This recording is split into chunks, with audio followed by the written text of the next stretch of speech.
Welcome back to the Florida CME Group here in Chicago, Wednesday, May 18th. A lot going in Chicago right now. Last night, Oprah's last show at the United Center actually pushed the Eastern Conference Finals. The Bulls had to push it back a night, so the Bulls are playing tonight. So Chicago's buzzing, it's popping, just like this market is right here. And let's look at this market. We're kind of seeing a negative tone to the equities here. It's been a lot. The last days have been down. Yesterday's essentially unchanged. But what are we looking at here? I feel like I'm kind of like Jack Bauer on a bad episode of 24. We got that time bomb ticking, and here it's a quantitative easing time bomb. And Ben Bernanke's got the last switch he's putting together here. So June 30th, does this bomb go off? Do we stop the quantitative easing clearly, or is it going to be some type of addition, some caveat that Ben's going to put on there?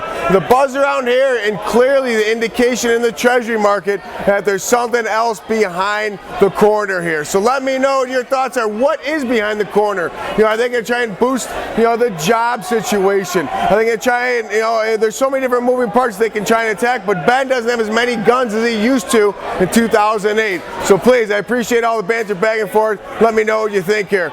In the event there is something coming down the pipe, what is it? Because clearly it feels like the wise old men of the market know something, therefore the 10-year is testing that 3% threshold. Let's drill down these treasuries a little bit, folks. 124.11 has been a great 30-year pivot for us. We rocked above that on Monday. We haven't really come off since. Today we're seeing a little bit of retracement, but nonetheless, these treasuries are continue to see a bid. 124.26 seems to be a little bit of the line in the sand we continue to look at here. In the event we get under that 26 level in the 30-year, we could see a little bit of retracement, but nonetheless, the bid is still there. In the 10-year, 122.12.5, that's that weekly pivot. We're way above that as well, but I think 122.23 is the line in the sand, the 10-year. I've been tweeting about this, and it's been a really good kind of threshold there. So get me at The Killer on my Twitter. But also in the S&P, we're kind of ping-ponging. We saw that 13.25.25 level. That was that old low. We took that out, went down to that 50-day moving average, tested that, it held. And currently that 50-day moving average is coming in, I believe, about 13.1950 today. So we're seeing that kind of an unchanged day yesterday. Some great price action. The volatility is there, folks. I hope you're getting in and out of this market and being smart. But we're seeing a little bit of a bid here. Oil is up, S&Ps are up, and I think that 13.38 level. I'm beating a dead horse here, but that's been the killer pivot, killer magnet, whatever you want to call it.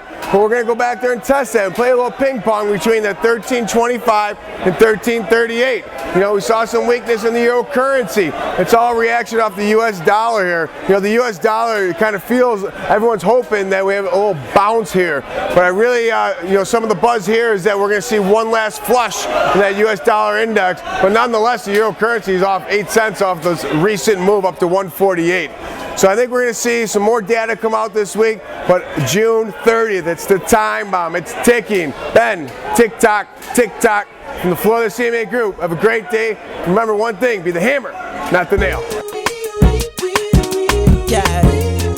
Hey. I make you say. And after we